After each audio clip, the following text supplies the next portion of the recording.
रवि भाई। अमिताभ भाई, जी हमारे यहाँ बर्डन ऑफ प्रूफ केवल दीवानी में व्यक्ति के पास होती है, और ये मामले क्रिमिनल के होते हैं अगर आप आरोप लगाते हैं। इसी को आधार बना करके वो बाबा 3 साल 2014 में घूम रहा था, कह रहा था कि 15-15 लाख आ जाएंगे। 400 करोड़ है, 400 लाख करोड़ है, और मोदी जी भी इसी का लाभ उठाए जी। कि यूं ही आपके खाते में 15 लाख आ जाएंगे। तो ये एक इम्यूनिटी मिली हुई है नेताओं को जो कह देते हैं। आप कह रहे नहीं, थे, इम्यूनिटी अभी केवल आपको पता होगा पार्लियामेंट। कि एक पत्रकार नहीं, बंधु गलत बात कह आपकी दे जानकारी तो में एक चीज जोड़ 50 दूं। करोड़ का अरे रुको डिफेमेशन। भाई, आगे मत भागो। इम्यूनिटी केवल हाउस में बोलने पर है। नेता कोई बड़ा आदमी नहीं होता कानून की निगाह में। सिर्फ रुक जाओ भाई, अभी भागो नहीं। विधानसभा और लोकसभा, राज्यसभा और विधान परिषद, इन 4 हाउसेस में आप बोलेंगे तो जो हाउस में बोला है उस पर मुकदमा नहीं होगा, पुलिस लठियाएगी नहीं। हाउस के एक रुक जाओ एक मिनट, हाउस के बाहर वही बात बोलोगे, आप लठियाए जाने के योग्य मान लिए जाएंगे। रवि जी अब बताइए। जी तो ये बताइए कि जी। प्रधानमंत्री मोदी जी लठियाए क्यों नहीं मुकदमा गए कि करिए ना, 15 लाख खाते मुकदमा में दे रहे करिए, हैं? मुकदमा करिए किसने ना। प्रश्न उठाया? आप मुकदमा क्यों नहीं कर रहे? काहे नहीं लठियाए गए? अरे आप मुकदमा कौन क्यों नहीं करेगा? कर रहे? मैं वही अरे तो पूछ रहा हूं। मैं आपको बात कह रहा था कि बर्डन ऑफ प्रूफ इंडिविजुअल पे होता है। यहाँ पे यही सब लोग लाभ लेते हैं कि कोई कह देता है कि हम जुमलेबाजी करते हैं, कोई कहता है कि ये राजनीतिक हमारा एक एजेंडा है। मैं आपसे पूछना चाहता हूं जी बड़ी जिम्मेदारी के साथ जी हाँ। कि जब इतने बड़े देश में हमारे राम कणकण में व्याप्त है, उनकी आस्था पे प्रहार हुआ, तो दूध का दूध पानी का पानी एसआईटी के लोग कर दें कि 200 करोड़ का हुआ, 2 करोड़ का हुआ या 2000 करोड़ का हुआ। निश्चित तब रूप से माफी कोई कह मांगेंगे। रहा है 2000 ठीक, करोड़ 20,000 करोड़, तो उसे ठीक है, पूछा जाना ठीक है चाहिए। रवि, आप रुकना होगा, अब रुकना होगा। अच्छा ठीक है, मेरे शायद कांग्रेस ये करी एसआईटी फाइनल कर देगी तो हम माफी मांगेंगे। देखते हैं ऐसा कर सकते हैं कि नहीं, माफी मांगते हैं कि नहीं। खैर ठीक है, लेकिन मैं फिर भी इसी पर टिका हूं, नेताओं पर अंकुश लगना चाहिए। ये थेतरही की इंटरनेशनल यूनिवर्सिटी खोल रखी है नेताओं ने, सब पार्टी के। जब तक ये इनमें से 10-20-50 जेल नहीं जाएंगे तब तक गाल बजाने की अंतर्राष्ट्रीय प्रतियोगिता भारत में चलती रहेगी। कलप का कुर्ता पहन लिया और मौज ले रहे, पान खा रहे हैं, चूना उंगली में लगाए, बोले वो 20,000 करोड़ का घपला है। अरे चाचा आओ साबित करो, दुनिया का ड्रामा फैला रहे हो। सुरेश जी मैं फिर उसी बात पर आता हूं, कांग्रेस को ये तो चिंता है कि दूध का दूध पानी का पानी यहां हो जाए, लेकिन इस बात पर कांग्रेस नहीं लड़ रही है कि अरविंद सिंह हम आप पर सुप्रीम कोर्ट में मुकदमा करेंगे, आपको जेल में चक्की पिसवाएंगे। आपने कहा नेहरू से लेकर राहुल गांधी तक बाबर की मजार पर माथा टेकने गए, फातिया पढ़ने गए। आप में साहस है तो अरविंद सिंह पर मुकदमा करो, उस पर नहीं बोल रहे हो, दुनिया कहानी में पड़े हुए हो। अरे बाबर की मजार पर जाने से और घृणित काम कोई हो सकता है क्या? आपको रामलला के यहां जाने का टाइम नहीं और बाबर के मजार पर आप फातिया पढ़ रहे हो यार, गजब बात है। उस पर नहीं बोल रहे, दुनिया कहानी में दुबले हो रहे हो। आपके दुबले होने का विषय यह होना चाहिए जो अरविंद सिंह ने कहा। एक बार इस बात का विधिवत खंडन करिए हिम्मत के साथ कि हमारा बाबर से कोई लेना देना नहीं, हमने बाबर को कभी सपने में भी नहीं देखा, बोलिए। और अगर नहीं तो फिर आपको बताना होगा आपका बाबर से याराना क्या है। बाबर के विचित्र किस्म के, मैं रुक जाए, बाबर के विचित्र किस्म के शौक इतिहासकारों ने लिखे हैं। ये तो अच्छा हुआ जल्दी मर गया, बवाली था। बड़े विचित्र शौक थे बाबर के, लिखा है इतिहासकारों ने। बाबर की मां को चिंता थी कि इसका ब्याह करके क्या करें, समझ लीजिए। मां कहती थी इसका ब्याह करके कमबख्त का क्या करे, ये तो अपने साथ के सैनिकों में ही मदमस्त थे। समझ लीजिए स्थिति कितनी गंभीर थी, इसलिए बाबर चक्कर में ना पड़ो। सुरेश जी मैं फिर वही कह रहा हूं, जिन लोगों ने भारत की सांस्कृतिक चेतना को लांछित किया, इतना सा दान दिया और इतना प्रचार करके कहा हाय दैया चोरी हो गया, बर्बाद हो गए, कोई सर्टिफिकेट नहीं, कोई पूछताछ नहीं, कोई जवाब नहीं दे रहा। ये जो गृह सचिव बताए गए ना, इनकी मैंने चैट देखी है चंपत राय जी के साथ। क्या ये चंपत राय जी को हनुमान जी बता रहे थे क्या? कह रहे थे मेरा जीवन सफल हो गया, आपके दर्शन हो गए। सुरेश जी सुनिएगा मेरी बात कि जिन्होंने ये आरोप लगाए हैं और वो दानदाता हैं, तो पहली बात तो यह है कि भारतीय संस्कृति में दान दी हुई चीज का कहीं जिक्र नहीं किया जाता है। जो दान दे दिया। लेकिन ये जो तीनों चारों साथी जो बैठे हैं, उन्होंने जब धार्मिक क्षेत्र में बात ले गए तो देखिएगा, चोर की, लूटर की, चीटर की कोई जाति नहीं होती, कोई धर्म नहीं होता, कोई प्रांत नहीं होता। लेकिन अगर एक अपराध कोई हुआ है तो उस अपराध में ये पार्टी को नहीं बोलते हैं एफिडेविट दे करके। और जो और भी लोगों पर जो आरोप लगा रहे हैं, आरोप लगाने में और मांग करने में जमीन आसमान का फर्क है। आप मांग कर सकते हैं, आप भी अमिताभ जी आप भी कह रहे हैं कि भाई उनके पीछे मुकदमा लग जाना चाहिए, मतलब दैट इज कॉल्ड मांग, डिमांड। लेकिन आरोप तो नहीं लगा रहे। तो जब हम विक्टिम नहीं है, पार्टी नहीं है, तो फिर हम किस हैसियत से बात कर रहे हैं? उस हैसियत में जाने के लिए आप एफिडेविट दे करके, कोर्ट में एफिडेविट दे करके आईओ को हम पार्टी बने, विटनेस बने, प्रूफ के साथ बने, और हम भी आपके साथ हैं कि भाई उनको सजा दिलवाओ।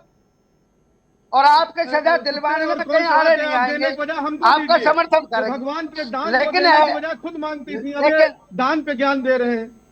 हाँ, मैं बात कर रहा हूँ, अरे बात कर रहा हूँ, अरे बात कर रहा हूँ, सुनिएगा, ध्यान से सुनिएगा। बसपा के यहाँ से जो भारतीय जनता पार्टी के कार्यालय में मेरी बात सुनिएगा, भारतीय जनता पार्टी छोड़ दीजिएगा। नेता बयान बताओ, तुम लोग तो कहते थे जो दान देना है वो हमको दो, भगवान के यहाँ मंदिर में सपा वालों बात सुनो ना, आप तुम्हारे नेता का बयान था। छोड़ दीजिएगा भाई सुनो तो, भारत में पैदा हुए हो, बात करा, भारत में पैदा हुए हो, भारत में आपकी क्या आइडियोलॉजी है? आप तो भगवान के चढ़ावे के विरोधी हो। नहीं बोलते हो, आप तो गाय का दान मंदिर तो चढ़ाने नहीं में बोलते हो, हमारी देवी से करो दान, कि उनको काटा जाता, मारा जाता है, क्यों नहीं बोलते हो? आपकी नेता कहती थी, नहीं कहती थी दान मंदिर में और देवताओं पर मत चढ़ाओ, हमको दे दो, हमको दे दो, करना ही अपराध कहते थे। तुम कैसे धार्मिक हो?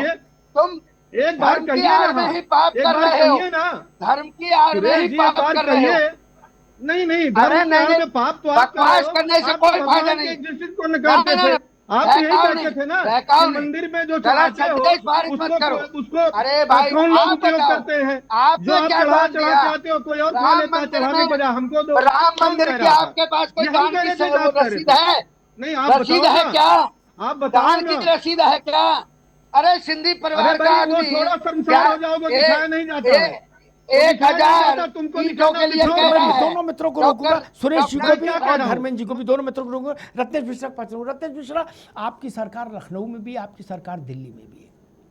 जब जागो तब सवेरा, इस थेतरई का अंत, सुरेश जी, इस थेतरई का अंत होना चाहिए। पत्थर मार के भागने वाली प्रथा भारत में बंद होनी चाहिए, और वो तभी बंद होगी जब खादी पहनने वाले 4-6 लोग डासना, तिहाड़, इधर उधर बेऊर वगैरह में जाएंगे। ये गाल बजाने वाली राजनीति बंद होनी चाहिए। आपके पास सबूत है, आपने संख्या उद्धृत की है, सबूत दीजिए रत्नेश जी।